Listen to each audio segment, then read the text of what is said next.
বুধবারই পশ্চিমবঙ্গের নির্বাচনের প্রার্থী তালিকা চূড়ান্ত করা নিয়ে একাধিকবার বৈঠকে বসেছিল বিজেপির কেন্দ্রীয় নেতৃত্ব। প্রধানমন্ত্রীর নেতৃত্বে ওই বৈঠক হয়। আর বৃহস্পতিবার দ্বিতীয় দফার প্রার্থী তালিকা ঘোষণা করল বিজেপি। এর আগে প্রথম দফায় 144টি আসনে প্রার্থী তালিকা ঘোষণা করেছিল বিজেপি। বৃহস্পতিবার আরও 111টি আসনে প্রার্থী তালিকা প্রকাশ করা হয়েছে। ভাটপাড়া থেকে সরিয়ে নোয়াপাড়ায় পাঠানো হলো দাপুটে নেতা অর্জুন সিংকে। নোয়াপাড়ার স্থানীয় রাজনীতির সঙ্গে অর্জুনের নাম অনেকদিন ধরেই জড়িয়ে রয়েছে। তৃণমূল এবার সেখানে বর্তমানের বিধায়ক মঞ্জু বসুকে আর টিকিট দেয়নি। জোড়াফুলের প্রার্থী হয়েছেন ছাত্র নেতা তৃণাঙ্কুর ভট্টাচার্য। তৃণাঙ্কুর পার্থভৌমিকের অনুগামী বলেই পরিচিত।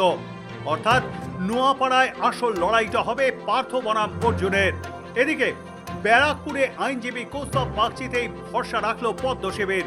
এদিকে উত্তর কলকাতার মানিকতলা আসনে প্রার্থী করা হয়েছে রাজ্যের প্রাক্তন মন্ত্রী ও বিজেপির রাজ্য সংগঠনের সহ সভাপতি তাপস রায়কে। ওই আসনে তৃণমূল প্রার্থী করেছে রাজ্যের প্রয়াত মন্ত্রী সাধন পাণ্ডের মেয়ে শ্রেয়া পাণ্ডেকে। বারাসতের মতো গুরুত্বপূর্ণ কেন্দ্র থেকে তৃণমূলের প্রার্থী সব্যসাচী দত্তর বিরুদ্ধে বিজেপির প্রার্থী হলেন শঙ্কর চ্যাটার্জি। গত কয়েক বছর ধরে বিজেপি একটি নব্য মুখপাত্র ব্রিগেড তৈরি করতে সফল হয়েছে। দলের সেই সব তরুণ মুখদের মধ্যে অন্যতম হলেন আইনজীবী তরুণজ্যোতি তিওয়ারি। তাকে রাজারহাট গোপালপুরে প্রার্থী করেছে ভারতীয় জনতা পার্টি।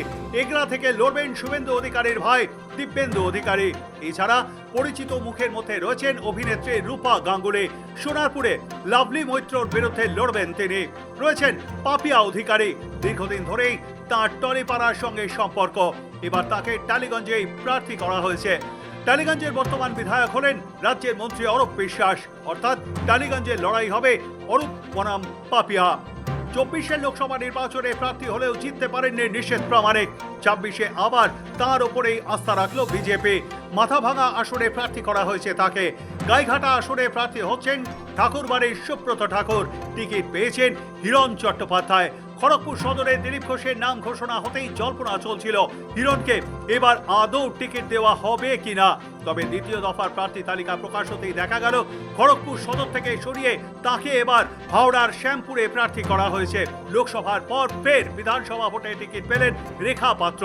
বসিরহাট কেন্দ্র থেকে তাকে প্রার্থী করা হয়েছিল, কিন্তু তিনি পরাজিত হন। তবে বিধানসভা ভোটে তাকে ফের প্রার্থী করল বিজেপি।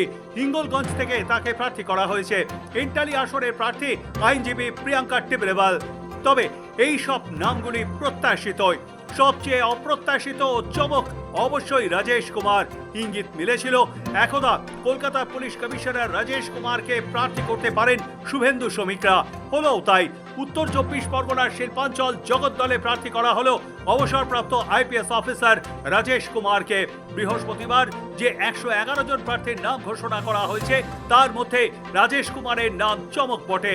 রাজেশ 1990 ব্যাচের আইপিএস অফিসার। পুলিশ মহলেই কথিত রয়েছে রাজেশের খুব কাছের বন্ধু হলেন মমতা বন্দ্যোপাধ্যায়ের আস্থাভাজন প্রাক্তন ডিজি রাজীব কুমার। মমতা বন্দ্যোপাধ্যায় রাজীব কুমারকে রাজ্যসভায় মনোনয়ন দিয়েছেন। এখন তৃণমূলের সাংসদ রাজীব, আর রাজেশ গেলেন বিজেপিতে। তার সঙ্গে শুভেন্দু অধিকারীর সুসম্পর্কেরও একটি অধ্যায় রয়েছে। তাছাড়া রাজেশের সঙ্গে দিল্লির বিজেপি নেতাদের অনেকেরই দীর্ঘদিনের পরিচয়। 26 বাংলা দখলে মরিয়া বিজেপি। স্বাভাবিকভাবেই প্রতিপক্ষকে জোট টক্কর দিতে অত্যন্ত কৌশল করে প্রার্থী তালিকা তৈরি করেছে পদ্ম শিবির। বিধানসভা নির্বাচনের দিনক্ষণ ঘোষণার পর গত সোমবার প্রথম দফার প্রার্থী তালিকা ঘোষণা করেছিল বিজেপি। তাতে 144টি আসনের প্রার্থীর নাম ছিল। বৃহস্পতিবার দ্বিতীয় দফায় 111 জন প্রার্থীর নাম ঘোষণা করল গেরুয়া শিবির। বৃহস্পতিবার বিজেপির দ্বিতীয় দফার তালিকা প্রকাশিত হতে দেখা গেল একাধিক দাপুটে নেতার আসন বদল করা হয়েছে। যুক্ত হয়েছে একাধিক নতুন নাম। এখনো পর্যন্ত 39টি আসনের নাম ঘোষণা বাকি রয়েছে। সেখানে কোন চমক উঠে আসে সেদিকেই তাকিয়ে বাংলা। সৌভিক সানালের রিপোর্ট, সময় কলকাতা।